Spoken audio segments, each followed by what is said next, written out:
Good morning. आज किसान अपने उत्पादन को लेकर बहुत परेशान होते हैं और अगर उसका कारण पूछा जाए तो कुछ जो कारण है उन्हें लगता है कि किस कारण से उत्पादन कम हो रहा है। तो ये कुछ पॉइंट बताते हैं, जैसे खरपतवार अधिक उगने के कारण, अच्छा बीज ना होने के कारण, पानी कभी अधिक हो जाता है जिसके कारण भी उत्पादन नहीं होता, या पानी कम हो जाता है जिसके कारण भी उत्पादन नहीं होता है। खाद में कमी हो जाने के कारण, अगर कम खाद डालते हैं तो उससे उत्पादन कम हो जाता है।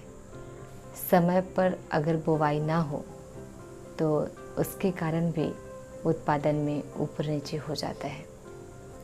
समय पर कटाई या निंदाई ना होने के कारण भी उत्पादन में फ़र्क पड़ता है, क्योंकि आजकल मज़दूरों में कमी आ गई है, मज़दूर कम मिलते हैं।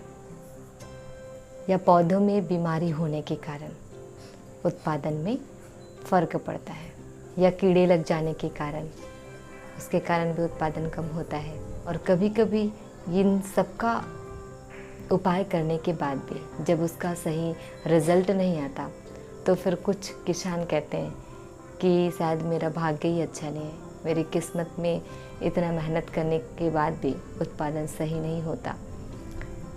कुछ लोग कह देते हैं कि ये सब भगवान के हाथों में है। कुछ लोग दूसरों को ब्लेम करते हैं कि उनकी नज़र लग गई होगी। तो इस तरीके से भी उनका आंसर होता है। ये बात कुछ हद तक सही है, कुछ परसेंट सही है, लेकिन इसका मैक्सिमम और जो मेजर प्रॉब्लम है उन तक उनका ध्यान नहीं जाता है या सोचते ही नहीं है।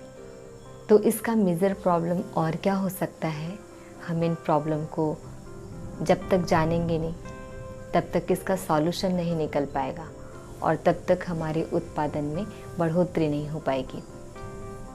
कुछ लोग कहते हैं ना कि जब कोई बात बिगड़ जाती है तो कहते हैं कि इन बातों के तह तक जाना चाहिए, तभी इसका कारण और इसका निवारण निकल सकता है।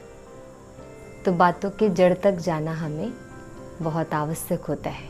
सेम यही चीज़ें यहाँ पर भी होता है कि अगर हमारा उत्पादन पर इतना फ़र्क पड़ता है, हम मेहनत करते हैं फिर भी हमारा सही उत्पादन हमें नहीं मिल पाता, मेहनत का फल नहीं मिलता है, तो वो कारण क्या है? इसके छोटे से छोटे कारण से लेकर बड़े से बड़े कारण तक हम जब तक जाएंगे नहीं तब तक हमारा सॉल्यूशन नहीं मिल पाएगा।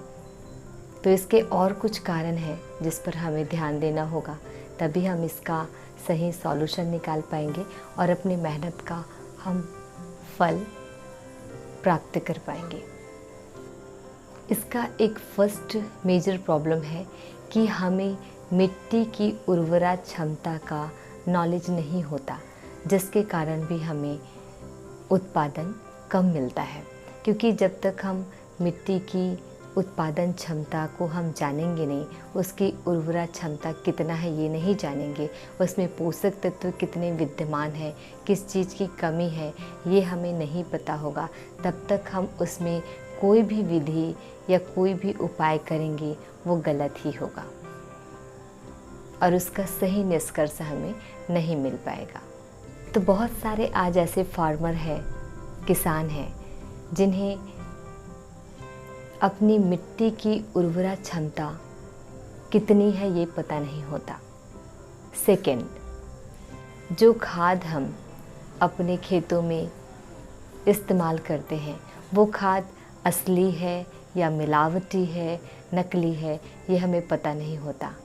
हम उस पर पूरा भरोसा करके उसको यूज़ कर लेते हैं। असली नकली का फ़र्क नहीं पता होने के कारण। इसका तीसरा कारण है फसल चक्र को ना अपनाना। अगर एक किसान अपने खेतों पर धान उगाता है तो प्रत्येक वर्ष धान ही उगा रहा है, तो इसके कारण भी उत्पादन में बहुत प्रभाव पड़ता है।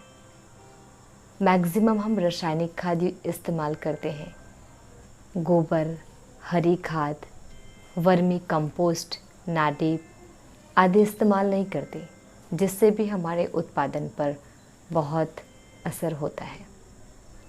मिट्टी का परीक्षण कराए बिना ही हम अपनी इच्छा के अनुसार हम उसमें कीटनाशक, खाद, उर्वरक आदि डालते हैं, तो ये हमारे पॉइंट ऑफ व्यू से लगता है कि जितना ज़्यादा खाद डालेंगे उतना ज़्यादा उत्पादन होगा। और हम अधिक से अधिक रासायनिक खादों का इस्तेमाल करते हैं, तो ज़्यादा से ज़्यादा रासायनिक खादों का इस्तेमाल करने से भी उसके नुकसान बहुत सारे होते हैं। तो ये कुछ मुख्य बातें हैं जिस पर हम कभी भी ध्यान नहीं देते, और इसका हमने जब ध्यान ही नहीं दिया तो फिर इसका कोई सॉल्यूशन निकल के नहीं आता। फिर हम कहते हैं कि मेहनत हम बहुत करते हैं, लेकिन हमारे ही खेतों पर उत्पादन क्यों नहीं होता। पर्याप्त पानी डाला, पर्याप्त खाद डाला, लेकिन क्या मेजर प्रॉब्लम क्या है, बड़ी समस्या क्या है, इन बातों पर हम ध्यान नहीं देते। तो ये जो कारण मैंने बताया, उस कारण का निवारण भी हम आगे देखेंगे कि उसका क्या क्या आप उपाय कर सकते हैं और किन किन बातों पर आपको विशेष ध्यान देना होगा। So wish you all the best. Thank you so much. Have a nice day.